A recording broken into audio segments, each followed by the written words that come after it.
ಬಾಗಲಕೋಟೆ ಜಿಲ್ಲೆ ವಿಮವಿವ ಸಂಘ ಹುನಗುಂದಕ್ಕೆ ಸಂಬಂಧಿಸಿದ ಹುನಗುಂದ ಪಟ್ಟಣದ ರಿಸನಂ 458/1 ಇದರ ಕ್ಷೇತ್ರ 3 ಎಕರೆ 6 ಗುಂಟೆ ಜಮೀನವು ಶಾಲೆಯಾಟದ ಮೈದಾನಕ್ಕೆ ಉಪಭೋಗಕ್ಕೆಂದು ದಿನಾಂಕ ಜೂನ್ 5, 1947 ರಂದು ಶ್ರೀಬಿಂದುರಾವ್ ತಂದೆ ರಾಘವೇಂದ್ರರಾವ್ ಕುಲಕರ್ಣಿರು 99 ವರ್ಷಗಳವರೆಗೆ ನೋಂದಾಯಿತ ಲೀಜ್ ಪತ್ರ ಬರೆದುಕೊಟ್ಟಾನ್ವಯ ಈವರೆಗೂ ಶಾಲೆಯಾಟದ ಮೈದಾನಂತ ಕಬ್ಜಾ ಉಪಭೋಗ ಮಾಡುತ್ತಾ ಬಂದಿದ್ದನ್ನು ಸಂಘಕ್ಕೆ ಹಾನಿ ಮಾಡುವುದರುದ್ದೇಶದಿಂದ ದಿನಾಂಕ ಆಗಸ್ಟ್ 21, 2023 ರಂದು 1.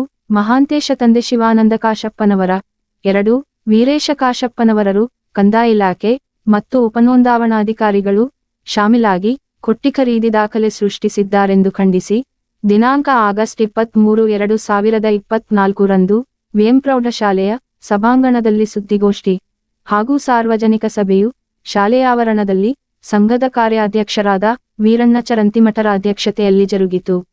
ಕಾರ್ಯಾಧ್ಯಕ್ಷ ಚರಂತಿಮಠರು ಸುದ್ದಿಗೋಷ್ಠಿ ಮತ್ತು ಸಾರ್ವಜನಿಕ ಸಭೆ ಉದ್ದೇಶಿಸಿ ಹೇಗೆಲ್ಲಾ ಶಾಲೆಯ ಪಡಾಜಗೆಯು ಸಂಘದುಪಭೋಗಕ್ಕೆ ಬಂದಿತು, ನಂತರ ಅಕ್ರಮವಾಗಿ ಜಗೆ ಕಬಳಿಸಲು ಯತ್ನಿಸಲಾಗುತ್ತಿದ್ದರ ಬಗ್ಗೆ ಮಾತನಾಡಿ ನೋಂದಾಯಿತ ಲೀಜನ್ವಯ ಉತಾರೆ ಕಾಲಂ 11 ರಲ್ಲಿ 1947 ರಲ್ಲಿ ಶಾಲೆಯ ಪಡ ಎಂದು ದಾಖಲಾಗಿದ್ದಿದೆ. ನಂತರ ಮೈತ್ಬಿಂದುರಾವ್ ತಂದೆ ರಾಘವೇಂದ್ರರಾವ್ರ ವಾರಸುದಾರರಾದ ಶ್ರೀಮತಿ ಸುಂದರಾಬಾಯಿ ಬಿಂದುರಾವ್ ಕುಲಕರ್ಣಿರಿಂದ ಸಂಘದ ಕಬ್ಜಾ ವಹಿವಾಟಿಗೆ ಹರಕತ್ತು ಮಾಡಿಲ್ಲ.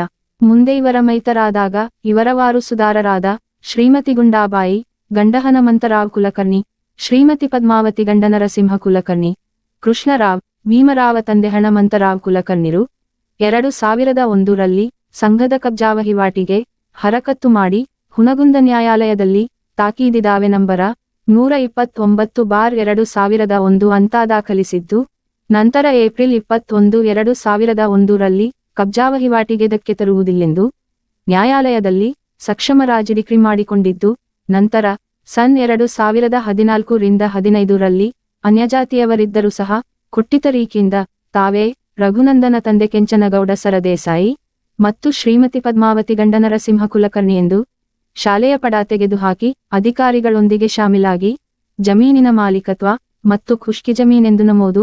ನಂತರ ಜಿಲ್ಲೆಯ ಸಿಬಳಿಯ ಪೀಲು ಅವರಿಂದ ಮೇ 18, 2015 ರಲ್ಲಿ ಆದೇಶಿಸಿದ ಪ್ರಕಾರ ಜಮೀನಿನ ಕಬ್ಜಾ ಕಲಮದಲ್ಲಿ ಶಾಲೆಯ ಪಡ ಎಂದು ನಮೂದಾಗಿದ್ದನ್ನು ಪ್ರಸ್ತಾಪಿಸಿದರು. ನಂತರ ಸನ್ 2019 ರಲ್ಲಿ ಪದ್ಮಾವತಿ ಕುಲಕರ್ಣಿ ಮತ್ತು ರಘುನಂದನ ದೇಸಾಯಿಯರು ಸಹೋದರ ಸಹೋದರಿಯೆಂದು ಸಂಘದ ವಿರುದ್ಧ ಅಸಲ ದಾವಾ ನಂಬರ 165/2019 ಎಂದು ಹುನಗುಂದ ನ್ಯಾಯಾಲಯದಲ್ಲಿ ದಾವೆಯೊಂದು ಹೂಡಿ ಮಧ್ಯಂತರ ಅರ್ಜಿ ದಾಖಲಿಸಿದ್ದು, ತದ್ವಿರುದ್ಧವಾಗಿ ಸಂಘದವರು ಸದರಿ ಅರ್ಜಿಗೆ ತಕರಾರು ಸಲ್ಲಿಸಿ ಮಧ್ಯಂತರ ಅರ್ಜಿ ನಂಬರ 2 ಅನ್ನು ದಾಖಲಿಸಲಾಗಿದೆ ಎಂದರು. ನಂತರ ಮುಂದೆ ಬರೆದು ನ್ಯಾಯಾಲಯವು 2 ಅರ್ಜಿಗಳನ್ನು ಪರಿಶೀಲಿಸಿ ಅರ್ಜಿದಾರರ ನಂಬರ 1 ಅರ್ಜಿಯನ್ನು ತಿರಸ್ಕರಿಸಿ ಸಂಘದ ಅರ್ಜಿ 2 ಅನ್ನು ಪುರಸ್ಕರಿಸುತ್ತಾ ಜಗೆಯು ಸಂಘದ ಕಬ್ಜೆಯಲ್ಲಿದ್ದು ಸದರಿ ಜಮೀನು ಮಾರಾಟ ಇಲ್ಲವೇ ಒತ್ತುವರಿ ವಗೈರೆ ಮಾಡಬಾರದೆಂದು ದಿನಾಂಕ ಮಾರ್ಚ್ 7, 2023 ರಂದು ತಡೆಯಾಜ್ಞೆ ನೀಡಿದೆ ಎಂದರು. ನಂತರ ಜೀವಂತಂದೆ ಬಲವಂತರಾವ್ ಸರಾಫ್ ಎನ್ನುವರು ನ್ಯಾಯಾಲಯದ ತಡೆಯಾಜ್ಞೆ ಮತ್ತು ನೋಂದಾವಣೆಯಾಗದ ಕೊಟ್ಟಿಜಿಪೆ ಪತ್ರ ಇದ್ದರೂ ಸಹ ಸಂಘಕ್ಕೆ ಹಾನಿ ಮಾಡುವುದು ಮತ್ತು ಮೇಲಿನ ಆರೋಪಿತರಿಗೆ ಸಹಕರಿಸುವ ಉದ್ದೇಶವಾಗಿದೆ ಎಂದು ದೂರಿದರು. ನಂತರ ದಿನಾಂಕ ಆಗಸ್ಟ್ 12, 2024 ರಂದು ಹುನಗುಂದ ತಾಲೂಕಾ ಭೂಮಾಪನಾಧಿಕಾರಿಗಳು ಶಾಲೆಯಾಟದ ಮೈದಾನದಲ್ಲಿ ಅಳತೆ ಮಾಪನ ಮಾಡಲು ಬಂದಾಗ ಸಂಸ್ಥೆಯವರು ನ್ಯಾಯಾಲಯದಲ್ಲಿ ತಡೆಯಾಜ್ಞೆ ಇದೆ ಎಂದರೂ ಸಹ ಅದನ್ನು ಧಿಕ್ಕರಿಸಿ ಇಟಾಚಿ, ಜೆಸಿಬಿ ವಾಹನಗಳಿಂದ ಶಾಲೆ ಕಂಪೌಂಡ್ ಒಡೆದು ಹಾಕಿದ್ದಾರೆ. ನಂತರ ದಾಂಗಡಾಯತನದಿಂದ ಕೊಟ್ಟೆ ಅಳತೆ ಮಾಡಿದ್ದಾರೆಂದರು. ನಂತರ ಅಂದಿನ ದಿನ ಯಾವುದೇ ಅಹಿತಕರ ಘಟನೆ ಜರುಗದಿದ್ರೂ ಸಹ ಗಲಾಟೆ ಮಾಡಿದ್ದಾರೆ ಎನ್ನಲಾಗುವ ಸ್ಥಳವು ಸಿಸಿಟಿವಿ ಕಣ್ಗಾವಲಿನಲ್ಲಿದೆ. ಅಲ್ಲದೆ ಘಟನಾ ಸ್ಥಳದಲ್ಲಿ ಪೊಲೀಸ್ ಅಧಿಕಾರಿಗಳು ಹಾಜರಿದ್ದರು. ಆದಾಗ್ಯೂ ಸಹ ಸಂಘದ ಗೌರವಾಧ್ಯಕ್ಷರಾದ ಡಾಕ್ಟರ್ ಮಹಾಂತೇಶ ಕಡಪಟ್ಟಿ, ನಿರ್ದೇಶಕರಾದ ಅರುಣೋದಯ ದುಗ್ಗಿರ ಮೇಲೆ ಕೊಟ್ಟಿ ಜಾತಿ ನಿಂದನೆ ಪ್ರಕರಣ ದಾಖಲಿಸಿ 110 ವರ್ಷಗಳಿತಿಹಾಸಿರುವ ಶಿಕ್ಷಣ ಸಂಸ್ಥೆಗೆ ಮಸಿ ಬಳಿಯಲು ಇದೊಂದು ಪೂರ್ವನಿಯೋಜಿತ ಹುನ್ನಾರವಾಗಿದೆ ಎಂದು ತಮ್ಮ ಅಸಮಾಧಾನ, ಆಕ್ರೋಶ ಹೊರಹಾಕಿದರು. ನಂತರ ಇದರ ಹಿಂದೆ ಯಾರ ಕೈವಾಡವಿದೆ ನನಗೆ ಗೊತ್ತಿದೆ. ಅಧಿಕಾರ ಶಾಶ್ವತವಲ್ಲ. ಅಧಿಕಾರಿಗಳಾಗಲಿ ಅಥವಾ ಕಾಣದ ಅಧಿಕಾರದಲ್ಲಿರುವ ಬಲಾಢ್ಯ ಶಕ್ತಿಗಳು ಸಂಘದ ತಂಟೆಗೆ ಬಂದರೆ ಮಾನನಷ್ಟ ಮೊಕದ್ದಮೆ ಹಾಗೂ ನ್ಯಾಯಾಂಗ ನಿಂದನೆ ಮೊಕದ್ದಮೆಯನ್ನು ಹೂಡಬೇಕಾಗುತ್ತದೆ ಎಂದು ಎಚ್ಚರಿಸಿದರು. ನಂತರ ಮಾಧ್ಯಮ ಪ್ರತಿನಿಧಿಗಳು ಕೇಳಲಾದ ಪ್ರಶ್ನೆಗಳಿಗೆ ಉತ್ತರಿಸಿದರು. ನಂತರ ಜರುಗಿದ ಸಾರ್ವಜನಿಕ ಸಭೆಯಲ್ಲಿ ಈ ಘಟನೆಯನ್ನು ಪ್ರಸ್ತಾಪಿಸಿ ಸಾರ್ವಜನಿಕರಿಂದ ಅಭಿಪ್ರಾಯ ಮತ್ತು ಸಲಹೆ ನೀಡಲು ಮನವಿ ಮಾಡಿಕೊಂಡರು. ಈ ಸಭೆಯಲ್ಲಿ ಸಾರ್ವಜನಿಕರು ತಮ್ಮ ತಮ್ಮ ಅಭಿಪ್ರಾಯ ಹಂಚಿಕೊಂಡರು. ಈ ಒಂದು ಸಭೆಯಲ್ಲಿ ಸಂಘದ ಗೌರವಾಧ್ಯಕ್ಷರು ಮತ್ತು ಇತರರು ಮಾತನಾಡಿದರೆ, ನಿರ್ದೇಶಕರಾದ ಬಸವರಾಜ ಕೆಂದೂರ, ರವಿಹುಚನೂರ, ಅರುಣೋದಯ ದುಗ್ಗಿ, ವಕೀಲರಾದ ಎಮಾಯಿಕತ್ತಿ, ದೇಸಾಯಪ್ಪ ಹವಾಲ್ದಾರ ವೇದಿಕೆ ಅಲಂಕರಿಸಿದ್ದರು. ಲೋಕನಾಯಕ ನ್ಯೂಸ್ ಬ್ಯೂರೋ ರಿಪೋರ್ಟ್ ಹುನಗುಂದ. ತೊಗರಿ ಬೆಳೆ ಅಂತ ಬರ್ದಾರ, ಹೆಸರು ಬೆಳೆ ಗಂಜಾಳವ್ರ ಸದುಪಯೋಗ ಆಗಬೇಕು. ಜನಗಳಿಗೆ ಸಾವಿರಾರು ಜನ ಶಿಕ್ಷಣ ಪಡೆದಂಥ ವ್ಯಕ್ತಿಗಳಿಲ್ಲ ಅದಾರ. ಈ ಬೋರ್ಡಿಂಗ್ನಲ್ಲಿ ಉಂಡು ಕಲ್ತಂಥವ್ರು ದೊಡ್ಡ ದೊಡ್ಡ ವ್ಯಕ್ತಿಗಳಾಗಿ ಹೋಗ್ಯಾರ. ಇದಕ್ಕೆ ತನ್ನದಾದಂಥ ಒಂದು ಇತಿಹಾಸ ಇರುವಂಥ ಈ ಸಂಸ್ಥೆಗೆ ಈ ರೀತಿ ಮಾಡೋದು ಸರಿ, ನನಗೇನೋ ಸರಿ ಕಾಣಲಿಲ್ಲ. ಈಗಾಗಲೇ ಹೈಕೋರ್ಟು ಸ್ಟೇ ಕೊಟ್ಟ ಮೇಲೆ ನಿನ್ನೆ ರಾತ್ರಿನೇ ಇಲ್ಲಿ ಬಂದಿದ್ದೆ. ಬಂದು ವಕೀಲರು ಬೆಂಗಳೂರಿಂದ ಬಂದು ಊರಿಗೆ ಹೋದೆ. ಊರಿಗೆ ಹೋಗೋ ದಾರ್ಯಾಗದೀನಿ ಇನ್ನೂ ನಾನು. ಇಲ್ಲದ 2 JCB ನಂಬರ್ ಪ್ಲೇಟ್ ಇರಲಾರ್ದಂಥ ಜೀಪು ಕಾರು, ಅವಕ್ಕೂ ನಂಬರ್ ಪ್ಲೇಟ್ ಇಲ್ಲ. ಅವುಗಳನ್ನು ತೊಗೊಬಂದು ಕಾಂಪೌಂಡ್ ಹೊಡೆಯೋ ಕೆಲಸ ಮಾಡಿದ್ರು. ನಾನು ಇಮ್ಮಿಡಿಯೇಟ್ಲಿ ಉನ್ನತ ಅಧಿಕಾರಿಗಳಿಗೆ ಹೇಳಿದೆ, ನೋಡಿ ಸ್ಟೇ ಕಾಪಿ ಅವರು ವಾಟ್ಸಪ್ ಮಾಡಂದರು. ಸ್ಟೇ ಕಾಪಿ ಕೊಟ್ಟರೆ ಹಿಂಗೆ ಬಂದು ಹೊಡೆಯಕತ್ಯಾರ ಅಂತ. ಅದು ಹೊಡೆದದ್ದಂತೂ ಹಂಗೆ ಐತಿ. ಈಗ ನೀವು ಹೋಗಿ ಎಲ್ಲರೂ ನೋಡಿ ಅದಕ್ಕೆ ಈಗಂತೂ ಇದು ಬಂದಾಗ್ಯದ. ಮುಂದೆ ಇದನ್ನು ಕಾನೂನಿನ ಕ್ರಮ ನಮ್ದೇನು ತಕರಾರಿಲ್ಲ. ಆದರೆ ಸಂಸ್ಥೆ ಪರವಾಗಿ ಕಾನೂನು ಆಯಿತು ಅಂದ್ರೆ ಸಂಸ್ಥೆ ಪರವಾಗಿ ಇರ್ತದೆ. ಕಬ್ಜಾ ಬಿಡಿಸ್ಬೇಕಾದ್ರೆ ಹುಡುಗಾಟಲ್ಲ ಮಾಡಿ ನಾವು ಯಾರ್ದಾರ ಕಬ್ಜಾ ತೊಗೊತೀವಿ ಜಾಗ ಅಂದ್ರೆ ಅದು ಕಾನೂನಲ್ಲ. ಅದ್ರ ಸಲುವಾಗಿ ಸ್ವಲ್ಪ ಸಂಘ ಸಂಸ್ಥೆ ಜೊತೆಗೆ ವ್ಯವಹಾರ ಮಾಡುವಾಗ ನಾವು ಎಚ್ಚರಿಕೆಯಿಂದ ಮಾಡಬೇಕಾಗ್ತದೆ. ಎಚ್ಚರಿಕೆ ಇರಬೇಕು, ಎಚ್ಚರಿಕೆಯಿಂದ ಕೆಲಸ ಮಾಡಬೇಕು. ಯಾವ ಸದಸ್ಯರನ್ನ ಯಾರ ಮೇಲೆ ಎಷ್ಟು ಮಂದಿ ಕೇಸ್ ಮಾಡೋರು, 1000 ಜನ ಮುಳ್ಳಿನ ಕಂಟಿ ಆಡಳಿತ ನಾವು ರೆಡಿ ಇದ್ದೀವಿ. ಬಂದಾಗ ಅದರ ತಕ್ಕಂಗೆ ಆಡಳಿತ ಮಾಡೋಕ್ಕೂ ನಾವು ರೆಡಿ ಇದ್ದೀವಿ. ಈ ಸಂದರ್ಭದಲ್ಲಿ ಹೇಳಿ ನೀವೆಲ್ಲರೂ ಬಂದು ಅದರಲ್ಲಿ ನಾವು ಯಶಸ್ವಿ ಆಗ್ತೀವಿ ವಿಜಯ ಮಹಾಂತೇಶ್ವರ ಕೃಪೆಯಿಂದ ಅಂತೇಳಿ ನಾವು ಜೈಲಿಗೆ ಹೋಗೋಕ್ಕೂ ತಯಾರದಿಲ್ಲ. ಅದಲ್ಲ ಇದು ಜೈಲಿಗೆ ಹೋದದ್ದು, ಜೈಲಿಗೆ ಹೋಗಿಲ್ಲ ಹಾಗೆ ಎಷ್ಟು ಮಂದಿ ಊಟ ತರೋರು, ಎಷ್ಟು ಮಂದಿ ಟಿಫಿನ್ ತರೋರು. ಲೀಸ್ ಜಮೀನು 9 ವರ್ಷ, ಇನ್ನೂ 22 ಒಂದರೊಳಗೆ ರಾಜಿ ಎತ್ತಿ 50,000 ರೂಪಾಯಿ ಕೊಟ್ಟು ತಗೊಂಡು ಸಂಸ್ಥೆಗೆ ಕೊಡಬೇಕು ಅಂತೇಳಿ 4 ಜನ ಏನು ವಾರಸ್ದಾರಿದ್ರು, 4 ಜನ ರಾಜಿ ಡಿಗ್ರಿ ಆಗೈತಿ ಇದ್ರೂ ನಾವು ಮಾಡ್ತೀವಿ ಅಂಥೇಳಿ ಅವ್ರು ಯಾರೋ ಒತ್ತಡದಿಂದ ಮಾಡಿದ್ರು. ಆಮೇಲೆ ಸಾಯಂಕಾಲ ನಮ್ಮ ಮೇಲೆ ಏನೋ ಒಂದು ಕೇಸ್ ಹಾಕ್ಯಾರ. ಇದು ನೋವು ತರುವಂಥ ವಿಷಯ. ನಾವೇನು ಹೇಳಿದ್ವಿ, ನಿಮಗೆ ಬಂದ್ರೆ ನೀವು ತಗೋರಿ ಜಮೀನು, ಕೋರ್ಟ್ನಾಗ ಐತಿ, ಯಾಕೆ ಸುಮ್ಮನೆ ಜಾಡೋದು, ನೀವು ವಾದ ಮಾಡೋದು ಬೇಡ ಅಂತಲೂ ನಾವು ಸರ್ಕೊಂಡ್ಬಿಟ್ವಿ. ಸರ್ಕೊಂಡ್ರು ನನ್ನ ಮ್ಯಾಗ ಅವ್ರ ಮ್ಯಾಗ ಒಂದು ಕೇಸ್ ಹಾಕ್ಯಾರ. ಅದೇನು ನಡೀತೈತೆ. ಮತ್ತು ನಿನ್ನೆ ಸಾಯಂಕಾಲ ಇಲ್ಲಿ ಮೀಟಿಂಗ್ ಇತ್ತು. ಮೀಟಿಂಗ್ ಮುಗಿದ್ಮೇಲೆ ನೋಡ್ತೀವಿ ಕತ್ತಲದಾಗ JCB ತಂದು ಅಲ್ಲಿ ಕಂಪೌಂಡ್ ಎಲ್ಲ ಹೊಡೆದ್ಬಿಟ್ರ. ಈ ಸಾಲ 110 ವರ್ಷದ ಇನ್ಸ್ಟಿಟ್ಯೂಷನ್. ಇಲ್ಲಿ ಚೇರ್ಮನ್ ಹೇಳ್ದಂಗೆ ಲಕ್ಷಾನುಗಟ್ಟಲೆ ಹುಡುಗರು ಅಗದಿ ಉನ್ನತ ಹುದ್ದೆಯಲ್ಲಿ ಅದಾರ. ಎಷ್ಟೋ ಜನ ವಯಸ್ಸನ್ನು ಸೊಸಾಗ್ಯಾರ. ಎಷ್ಟೋ ಜನ ಕಳೆದ ತಿಂಗಳು ನಮ್ಮಲ್ಲಿ ಒಬ್ರು ಬಂದಿದ್ರು, DRDO ಇದ್ರೊಳಗೆ ಕೆಲಸ ಮಾಡುವಂಥವ್ರು, ಸೈಂಟಿಸ್ಟ್ ಒಂದು ಸಂಸ್ಥೆ. ಆಮೇಲೆ ಇಲ್ಲಿ ಆಡಿದಂಥ ವ್ಯಕ್ತಿಗಳು ಒಳ್ಳೆ ಹೆಸರು ಮಾಡ್ಕೊಂಡ್ರ. ಆ ಹೆಣ್ಮಗಳು ಒಬ್ಬಾಕಿದಾಳೆ. ಈಗ 96 ವರ್ಷ ಆ ಮುದುಕಿಗೆ, ಕುಲಕರ್ಣಿ ಹೆಣ್ಮಗಳಿಗೆ. ಆಕೆಗೆ ಅಡ್ಡಾಡಕ್ಕೆ ಕೊಡುದಿಲ್ಲ. ಯಾರು ಸಹಿ ಮಾಡೋದು ಎಲ್ಲ ಬೋಗಸ್ ಟ್ರಾನ್ಸಾಕ್ಷನ್. ನೀವು ಯಾರೋ ಬರೋದು, ಯಾರೋ ನೋಂದಣಿ ಮಾಡ್ಕೊಳ್ಳೋದು. ಅದಕ್ಕೆ ಇದನ್ನು ಒಂದು ಕೋರ್ಟ್ನಲ್ಲಿ, ಹೈಕೋರ್ಟ್ನಲ್ಲಿ, ಮತ್ತೆ ಆಯಾ ಕೋರ್ಟ್ನೊಳಗೆ ಏನೇನು ಹಾಕ್ಬೇಕಂತೇಳಿ ವಕೀಲರು ಮಾರ್ಗದರ್ಶನ ಮಾಡ್ತೀವಿ. ಮತ್ತು ಗೊತ್ತಿರಲಿ, ನಾನು 34 ವರ್ಷ ಬಾಗಲಕೋಟೆ ಬಸವೇಶ್ವರ ಸಂಘದ ಚೇರ್ಮನ್ ಆಗಿ ಕೆಲಸ ಮಾಡೀನಿ. 34 ವರ್ಷದೊಳಗೂ ಬಟ್ಟಿ ಮುಂಡೇಕರ್ ಅಂತಿದ್ದ. ನನ್ನ ಪ್ರತಿ ವರ್ಷ ಮಹಾಂತೇಶ್ ಕಡಪಟ್ಟಿ ಮೇಲೆ ಮತ್ತು ಅರುಣ್ ದುದ್ದಿಗೆ ಮೇಲೆ SC ಕೇಸ್ ಹಾಕ್ಯಾರ ಅವ್ರ ಮೇಲೆ, ಇಬ್ಬರ ಮೇಲೆ. ಒಂದು ನ್ಯಾಕ್ ಅಕ್ರಿಡೇಷನ್ B++, ಇನ್ನೊಂದು ಅರ್ಧ ಮಾರ್ಕ್ಸ್ ಬಂದಿದ್ದರೆ A ಬರ್ತಿತ್ತು, ಅದು B++ ಬಂದದ. ಸಾಕಷ್ಟು ಒಳ್ಳೆ ರೀತಿಯಿಂದ ಎಲ್ಲ ಕ್ಯಾಂಪಸ್ಗಳು ಸುಧಾರಣೆ ಆಗಕತ್ತಾವು. ನಿಮಗೆ 3 ಎಕರೆ ಜಮೀನು ಹುನಗುಂದಾಗ ಬೇರೆ ಯಾವ ಸಿಗಲಿಲ್ಲ, ಖರೀದಿ ಮಾಡಿ 3-6 ಎಕರೆ ಸಿಗ್ತಾವಲ್ಲ ಬೇಕಾದ್ರೆ. ಈ ಸಾಲಿ ಪಡನ ಯಾಕೆ ಬೇಕಾಗೈತಿ ಖರೀದಿ ಮಾಡಕ್ಕೆ? ಅಲ್ಲ, ಇದು ನಿರಂತರವಾಗಿ ನಾವೇನು ಕಾಯಂ ಸೆಕ್ರೆಟರಿ ಆಗಿರೋರಲ್ಲ, ಮುಂದಿನ ಪೀಳಿಗೆಗೆ ನಾವು ಕೊಟ್ಟು ಹೋಗೋದಿರ್ತದೆ ಅಷ್ಟೇ. ಇದು ಯಾರೂ ಇಲ್ಲೇ ಈ ಬಿಟ್ಟು ಹೋಗುವ ಜಗತ್ತಿಗೆ ಕೊಟ್ಟು ಹೋಗೋದು ಭಾಳ ಇರ್ತದಂತೆ. ಜಗತ್ತಿಗೆ ನಾವು ಕೊಟ್ಟು ಹೋಗೋದು ಭಾಳ ಇರ್ತದಂತೆ. ಅದಕ್ಕೆ ನಾವಿಲ್ಲಿ ನಾವು ಸೆಕ್ರೆಟರಿ ಇದ್ವಿ ಈ ಟೈಮ್ನಾಗ ನಮ್ಮ ಹಿರಿಯರು ಇದಕ್ಕಿಂತ ಭಾಳ ಇದನ್ನೆಲ್ಲ ಇದನ್ನ ಮಾಡಿರಲ್ಲ. ಅದು ದೊಡ್ಡ ಹೋರಾಟ ಅಂತಂದು ತಮ್ಮೆಲ್ಲ ಸಹಾಯ ಸಹಕಾರ ಇರ್ಬೇಕಂತ ಹೇಳಿ ಇನ್ನೊಮ್ಮೆ ತಮ್ಮಲ್ಲಿ ವಿನಂತಿ ಮಾಡಿಕೊಂಡು ನನ್ನ 2 ಮಾತು ಮುಗಿಸ್ತೇನೆ. ಧನ್ಯವಾದಗಳು. ವಿಷಯಗಳು ಒಮ್ಮೆ ಒಂದು ಮೀಟಿಂಗ್ನಾಗ ಬಂದಿದ್ದು, ಅದು ಬಿಟ್ಟರೆ ಒಳ್ಳೆ ಡಾಕ್ಟರ್ ಹತ್ತು ಅರುಣನರತ್ತು ನಮ್ಮ ಗಮನಕ್ಕೆ ಆ ವಿಷಯ ಬಂದಿಲ್ಲ. ಏನು ಬಂದರೂ ಅದು ಪೂರ್ಣವಾಗಿ ಆ ಮಹತ್ವವನ್ನು ನಾವು ತಿಳ್ಕೊಂಡಿಲ್ಲ ಅದು ಕಾಗದದ್ದು.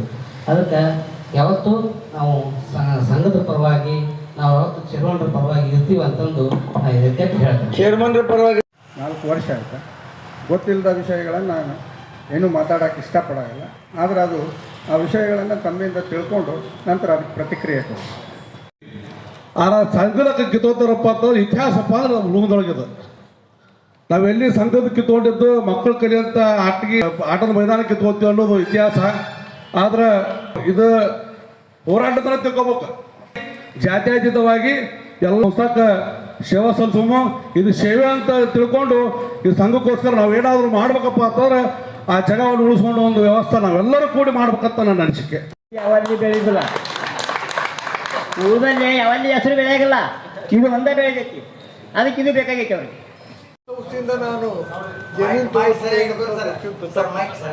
ಇಂಥ ಪರಿಸ್ಥಿತಿಯಲ್ಲಿ ಸಂಘಟಿತರಾಗಿ ನಾವೆಲ್ಲ ಹೋರಾಟ ಮಾಡಬೇಕು. ಅನ್ಯಾಯದ ವಿರುದ್ಧ ನಾವೆಲ್ಲ ಹೋರಾಟ ಮಾಡಬೇಕು. ನಮ್ಮದು ಈ ಎಲ್ಲ ಸೇರಿವೆಲ್ಲ ಈ ಸಂಘಟಿತರಾಗಿ ಹೋರಾಟ ಮಾಡ್ತೀವಿ ಅನ್ನುವಂಥದ್ದು ಪ್ರತಿಜ್ಞೆ ಮಾಡಬೇಕು.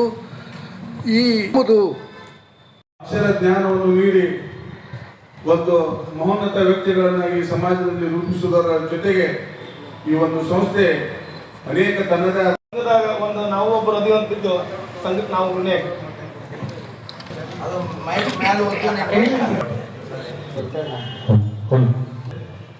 ಮಹಾನ್ ತಪಸ್ವಿ, ಮಹಾನ್ ಸನ್ಯಾಸಿ ಅವರ ಒಂದು ಅವಿರತ ಪರಿಶ್ರಮದಿಂದ ತ್ಯಾಗ ಪುರುಷರಿಂದ ಈ ಸಂಸ್ಥೆ ಹುಡುಗದ ಇತಿಹಾಸದಲ್ಲೇ ತಂದೆ ಆದಂಥ ಛಾಪು ಮೂಡಿಸೋದರ ಜೊತೆಗೆ ಬುದ್ಧಿಜೀವಿಗಳನ್ನು ಅತ್ಯಂತ ಅತಿರಥ ಮಹಾರಥವನ್ನು ಹುಟ್ಟಿ ಹಾಕಿದ ಸಂಸ್ಥೆ ಯಾವುದಾದ್ರೂ ಸಲ್ಲುತ್ತಂದ್ರೆ ಅದು ವಿಜಯಮಾಂತೆ ಸಂಸ್ಥೆಗೆ ಸಲ್ಲುತ್ತಾ.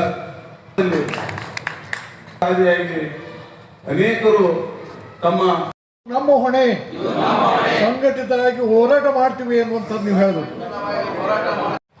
ಇನ್ನೂ 22 ವರ್ಷ ಲೀಸ್ ಐತೆ. ಅಧಿಕಾರಿಗಳಿಗೂ ಹೇಳಿನ ಪ್ರೆಸ್ಸಿನವ್ರ ಮುಖಾಂತರ ಅಧಿಕಾರಿಗಳು ಏನಾದರೂ ಉದ್ದಾಟತನ ಯಾರ್ದಾರ ಮಾತು ಕೇಳಿ ಮಾಡಿದ್ರಿ ಅಂದ್ರೆ ನಿಮಗೆ ಸೀದಾ ಒಳಗೆ ಹೋಗ್ತೀರಿ. ನೀವು ಕಂಟೆಂಪ್ಟ್ ಆಫ್ ಕೋರ್ಟ್ ಆಗುತ್ತೆ. ಈಗಾಗಲೇ ಕಂಟೆಂಪ್ಟ್ ಪ್ರೊಸೀಡಿಂಗ್ಸ್ ನಾವು ಮೂವ್ ಮಾಡಿವಿ ಹೈಕೋರ್ಟ್ನಾಗ. ಭಾಳ ಎಚ್ಚರದಿಂದ ಹೆಜ್ಜೆ ಇಡ್ರಿ ಅಂತ ಮನವಿ ಮಾಡ್ತೀನಿ. ನೀವು ಯಾರು ತಾವು ಎಲ್ಲರೂ ಪಬ್ಲಿಕ್ ಏನದಿರಿ, ಇಲ್ಲಿ ಕಲ್ತವ್ರು ಅದಿರಿ, ನೀವು ಕೂಡ ಏನಾದರೂ ನಿಮ್ಮ ಅಭಿಪ್ರಾಯ ಇದ್ರೆ ಮಾತಾಡಕತ್ತೀನಿ. ಮತ್ತು ಭಾಳ ಯಾರು ಇದನ್ನ ಅರ್ಥ ಮಾಡಿಕೊಂಡು ಮುಂದುವರೆದ ಚರ್ಚೆಯಲ್ಲಿ ಹೇಳಿ ಮುಂದೇನೇ ವಿಷಯಗಳದ ನಮ್ಮ ಗೌರವ. ಎಲ್ಲರಿಗೂ ನಮಸ್ಕಾರ. 2ನೇ ತಾರೀಕು ಅವರು ಇದನ್ನ ಸರ್ವೆ ಮಾಡ್ತೀವಿ ಅಂತ ಬಂದರು. ಅವಾಗ ನಾವು 3 ಎಕರೆ 6 ಗುಂಟೆ 1 ಗುಂಟೆ ಫೋರ್ಟ್ ಖರಾಬ್ ತೆಗೆದ್ರೆ 3 ಎಕರೆ 5 ಗುಂಟೆ ಏನಿದೆ ಅದು ಮೊದಲಿಗೆ ಲೀಸ್ ಜಮೀನಿತ್ತು. ಅದು ಕೂಡ ಶಾಲೆಯ ಗ್ರೌಂಡು ಅಂತ ಹೇಳಿ ನೋಂದಣಿ ಕೂಡ ಆಗಿತ್ತು. ಇದು ಕುಲಕರ್ಣಿ ಅನ್ನುವ ಮನೆತನದವರು 2001ರಲ್ಲಿ ಅವರಿಗೆ 50,000 ರೂಪಾಯಿ ತೆಗೆದುಕೊಂಡು 4 ಜನ ಏನವರು ವಾರಸುದಾರಿದ್ದರು ಇದನ್ನು ಖಾಯಂ ತರೀಕವಾಗಿ ಸಂಸ್ಥೆಗೆ ಬಿಟ್ಟುಕೊಟ್ಟಿದ್ದಾರೆ. ಇದು ಸಂಸ್ಥೆಗೆ ಬಿಟ್ಟು ಕೊಟ್ಟ ಮೇಲೆ ಇದನ್ನು ಸಂಸ್ಥೆಯ ಗ್ರೌಂಡ್ ಅಂತಲೇ ನಾವು ಟ್ರೀಟ್ ಮಾಡ್ತಾ ಇದ್ದೀವಿ. ಇದೆಲ್ಲದರ ಮಧ್ಯೆ ಯಾರೋ ಇಬ್ಬರು ಖಾಸಗಿ ವ್ಯಕ್ತಿಗಳು ಈ ಸಂಸ್ಥೆಯ ಏನು ಆ ಲೀಸ್ ಜಮೀನಿತ್ತು, ಈ ಲೀಸ್ ಮುಗಿಬೇಕಾದ್ರೆ ಇನ್ನೂ 22 ವರ್ಷ ಇದೆ ಲೀಸು. 99 ವರ್ಷ ಲೀಸ್ ಇದ್ದಂಥ ಈ ಸಂಸ್ಥೆದು ಇನ್ನೂ 22 ವರ್ಷ ಲೀಸ್ ಇದೆ. ಆ ಲೀಸ್ ಮುಗಿಲಾರ್ದೇ ಇಬ್ಬರು ಖಾಸಗಿ ವ್ಯಕ್ತಿಗಳು ಈ 3 ಎಕರೆ 5 ಗುಂಟೆ ಜಮೀನನ್ನು ಖರೀದಿ ಮಾಡಿ ನಮ್ಮ ಹೆಸರು ಹಚ್ಚಬೇಕು ಅಂತ ಪ್ರಯತ್ನ ಮಾಡಿದ್ರು. ಅದನ್ನು ಒಂದು ಕಾಲದಲ್ಲಿ ಹಚ್ಕೊಳ್ಳೋದ್ರಲ್ಲಿ ಯಶಸ್ವಿ ಆಗಿದ್ರೆ ಕಾಣುತ್ತೆ. ಮತ್ತು ಅದರ ಶಾಲೆಯ ಗ್ರೌಂಡು, ಹೈಸ್ಕೂಲಿನ ಶಾಲೆಯ ಸಂಸ್ಥೆಯ ಗ್ರೌಂಡ್ ಅಂತಲೇ ಅದನ್ನು ತೀರ್ಮಾನ ಮಾಡಲಾಯಿತು.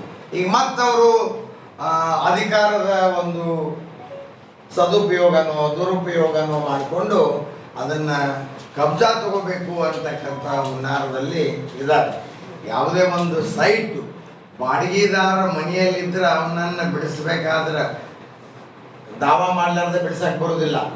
ಆ ರೀತಿ ಸಂಸ್ಥೆಯ ಜಮೀನನ್ನು ಏಕಾಏಕಿ ಕಂಪೌಂಡ್ ಕೆಡವಿ ಅದನ್ನು ಕಬ್ಜಾ ತಗೊತೀವಿ ಅಂತಂದ್ರೆ ಕಾನೂನಿನ ಉಲ್ಲಂಘನೆ ಆಗುತ್ತೆ.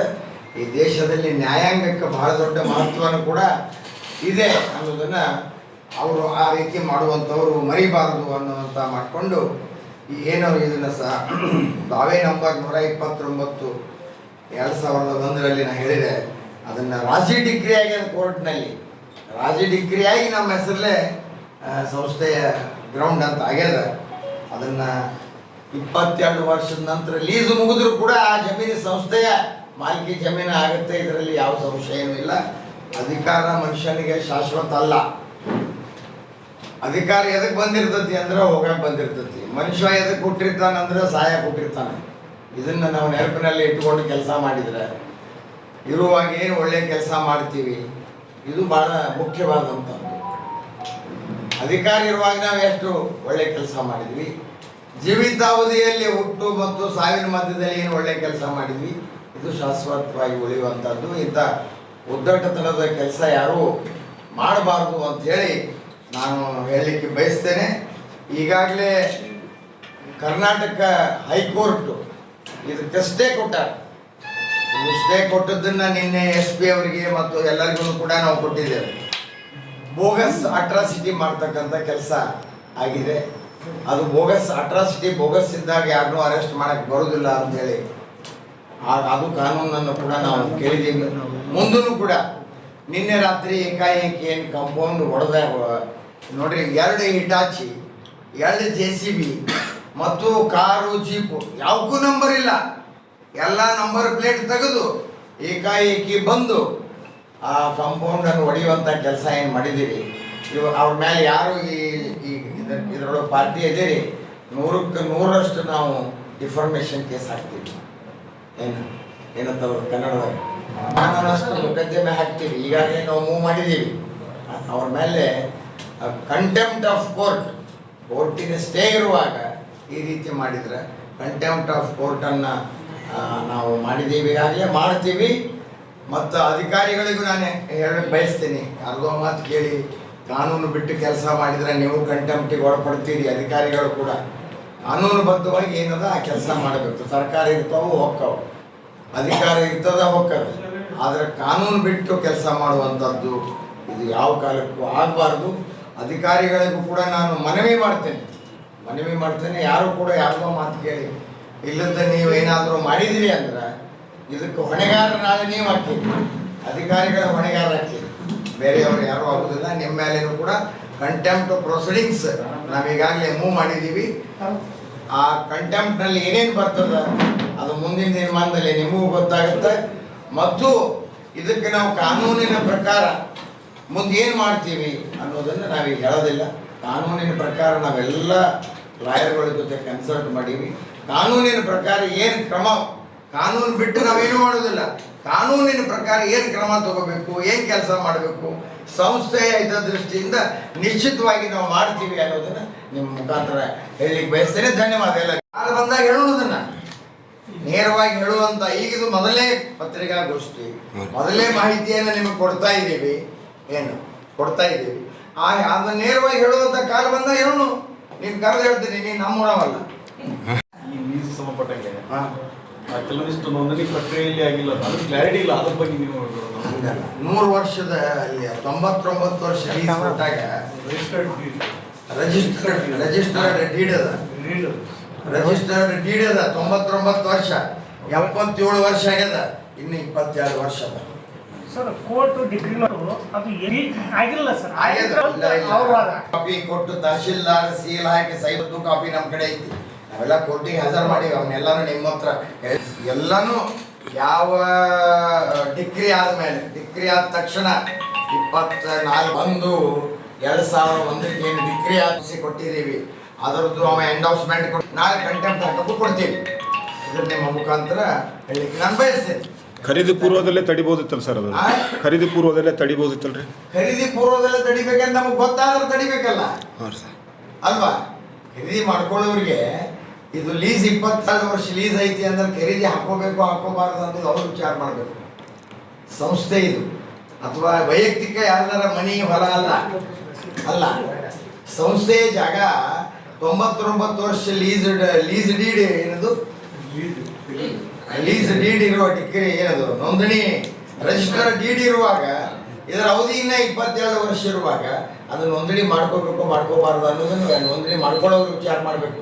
ರಾಜಿ ಮುಖಾಂತರ ಆಗೈತೆ ಅಂತ ಹೇಳ್ತಾರಲ್ಲ ಸರ್ ಅದು ಈ ಪ್ರಕ್ರಿಯೆಗೆ ಅಧಿಕಾರಿಗಳು ಅವರು ಕೂಡ ಕೆಲವರು ಶಾಮೀಲಾಗಿದ್ದಾರೆ ಸಬ್ ರಿಜಿಸ್ಟ್ರು ಶಾಮೀಲ್ ಆಗ್ಯಾರ ಯಾರ್ಯಾರ ಅಧಿಕಾರ ಐತಿ ಇದನ್ನ ಮಾಡ್ಬೇಕಾದ್ರೆ ಅವ್ರಿವ್ರ ಹೆಸರು ತಗೊಳ್ಳೋದು ಬೇಡ. ಯಾರ್ಯಾರಿಗೆ ಅಧಿಕಾರ ಐತಿ ಎಲ್ಲರೂ ಶಾಮೀಲಾಗ್ಯಾರ. ಇವರೆಲ್ಲರ ಮೇಲೂ ನಾವು ಕಂಟೆಂಪ್ಟ್ ಹಾಕ್ತೇವೆ. ಕಂಟೆಂಪ್ಟ್ ಪ್ರೊಸೀಡಿಂಗ್ಸ್ ನಿನ್ನೆ ಪೊಲೀಸ್ ಕಂಪ್ಲೇಂಟ್ ಕೊಟ್ಟಿವಿ. SP ಅವರಿಗೂ ಹಾಕಿದೀವಿ ಆ ಕಾಪಿನ. ಕಂಪ್ಲೀಟ್ ಆಗಿದೆ ಸರ್ ಕಂಪ್ಲೇಂಟ್ ಆಗಿದೆ. ಅವ್ರು FIR ಕೊಡ್ತಾರೋ ಕೊಟ್ಟಿಲ್ಲ ಇನ್ನೂ ಗೊತ್ತಿಲ್ಲ. ಕೊಡ್ಬೇಕಲ್ಲ ಅವರು ವ್ಯಕ್ತಿಗಳು ಇದ್ದೇ ಇರ್ತಾರ ಯಾರು ಗೊತ್ತಿಲ್ಲ ನೋಡಲ್ಲ. ಅಲ್ಲ ಅಧಿಕಾರ ದುರುಪಯೋಗ ಆಗೈತೆ ಅಂತಂದ್ರಲ್ರಿ ಸರ್ ಅದಕ್ಕೆ ಅಧಿಕಾರ ದುರುಪಯೋಗ ಮಾಡ್ಕೋಬಾರ್ದು ಅನ್ನೋದು ಒಂದು ಹೇಳಿಕೆ ಕೊಟ್ರಿ ನೀವು. ಅದಕ್ಕೆ ಯಾರ್ದು ಅದು ದುರುಪಯೋಗ ಆಗಿದ್ದು ಅವ್ರದ್ದು ಅಧಿಕಾರಿಗಳಿರ್ಬೋದು ಜನಪ್ರತಿನಿಧಿಗಳಿರ್ಬೋದು ಯಾರಿಗೆ ಅಧಿಕಾರ ಐತಿ ಅವ್ರ ಅಧಿಕಾರ ದುರುಪಯೋಗ ಮಾಡ್ಕೋಬಾರ್ದು ಅಂತ ಹೇಳಿದೆ ನಾನು. ಇಂಥವ್ರು ಅಂತ ಬೊಟ್ಟು ಮಾಡಿ ಹೇಳಿದ್ದೆ ನಾನು.